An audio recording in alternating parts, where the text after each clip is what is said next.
శాంతి గారిని మాట్లాడవలసిందిగా రిక్వెస్ట్ చేస్తూ ఉన్నాం. Thank you Sravanthi. అందరికీ నమస్కారం. ఏం చెప్పాలి, అందరు చాలా మాట్లాడారు, నాకు ఏం మాట్లాడాలో అర్థం కావట్లేదు.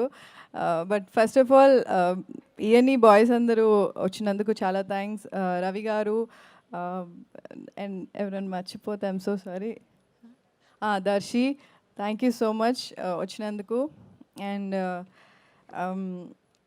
First of all I would like to thank Srujan because Srujan నాకు చాలా ఇయర్స్ నుంచి తెలుసు. ఇంకోటి he's always backing new content and new talented actors కానివ్వండి, డైరెక్టర్స్ కానివ్వండి, ఎవరికైనా సరే అది చాలా పెద్ద రిస్క్.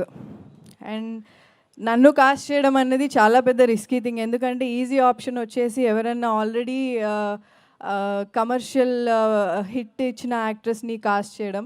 బట్ నాకు ఈ అవకాశం ఇచ్చినందుకు I'm very very thankful Srujan. And Sajeev first నాకు వచ్చి స్టోరీ చెప్పినప్పుడు తెలిసిన స్టోరీ ఎందుకు చెప్తున్నాడు నాకు అనుకున్నా.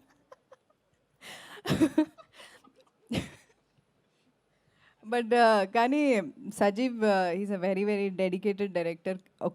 అంటే ఇప్పుడు స్టోరీ ఓకే, మనం రీమేక్ చేస్తున్నాము, సిమిలారిటీస్ ఉంటాయి, బట్ ఆ వరల్డ్ అన్నది మొత్తం క్రియేట్ చేసింది, ఆథెంటిసిటీ కానివ్వండి, ఆ రూటెడ్నెస్ కానివ్వండి, మొత్తం సజీవ్ వల్లే అది సాధ్యమైంది. సజీవ్ అండ్ నందు 35 లాంటి ఒక మంచి సినిమా తీసి ఈ సినిమాలో మాకు డైలాగ్స్ అన్నీ నందు రాశారు.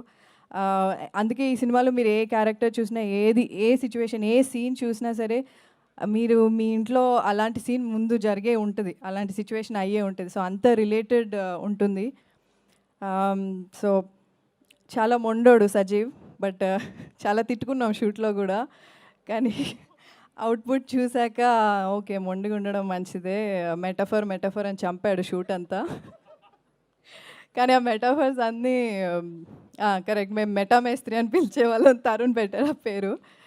సో బట్ మీరు సినిమా చూసిన తర్వాత అరే భలే ఉంది ఈ సీన్, అరే మేము ఇలానే మాట్లాడతాం, ఇలాగే రియాక్ట్ అవుతాం అనుకుంటే కనుక ఆ క్రెడిట్ మొత్తం సజీవ్కే వెళ్ళిపోతుంది. Thank you Sajeev for believing in me. నేను శాంతి లాగా ఒక 100% నేను ఉంటానని నన్ను నమ్మినందుకు thank you so much Sajeev.